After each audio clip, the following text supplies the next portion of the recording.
Here's my rain gutter bucket garden. Showing this for Donna.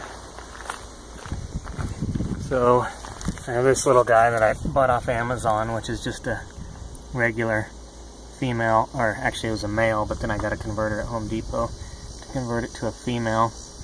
I have that hooked to the hose, and it just has a little float. I'm not sure if you can see that over here. And that float just always keeps the rain gutter at a certain level of water inside of it.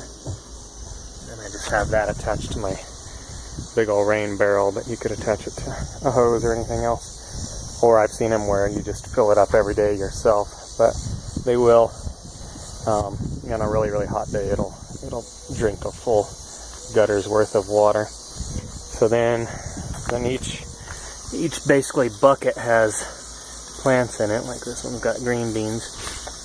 But what happens is, at the bottom, there's this thing called a net cup.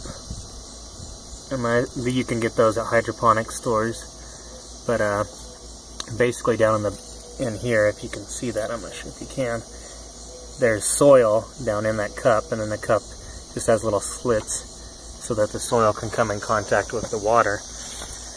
And then what happens is the roots will, wick up however much moisture they need, and then that'll just cause the capillary action to cause more water to go into the soil, so they don't really get too much, and it doesn't stay really damp, but it kind of stays at the right level. And the plants seem to do real well. Like this garden over here gets a good 4 or 5 hours less sun than the other places, but it seems to do better, just because I think mainly because of the moisture control.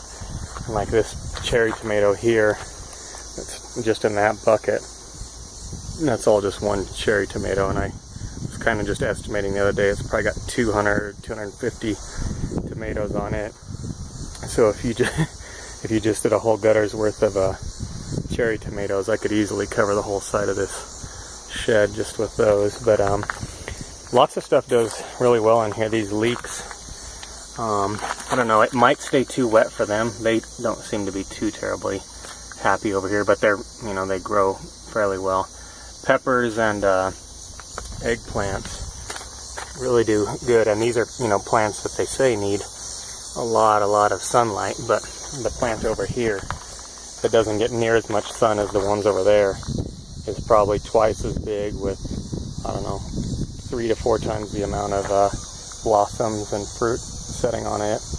This squash I just planted only a few weeks ago, and you can see it's already getting ready to, I think, put out some blossoms and stuff. But yeah, that's it. So like I said, those are like 3.5 gallon buckets that I've got at Safeway from their bakery department, and I just drill some probably 1/4 inch holes at the very bottom, just in case it rains really heavy, that it'll drain out of the buckets and they won't get waterlogged. But other than that, it's just a 3-inch hole for that net cup that sits in the bottom of the bucket.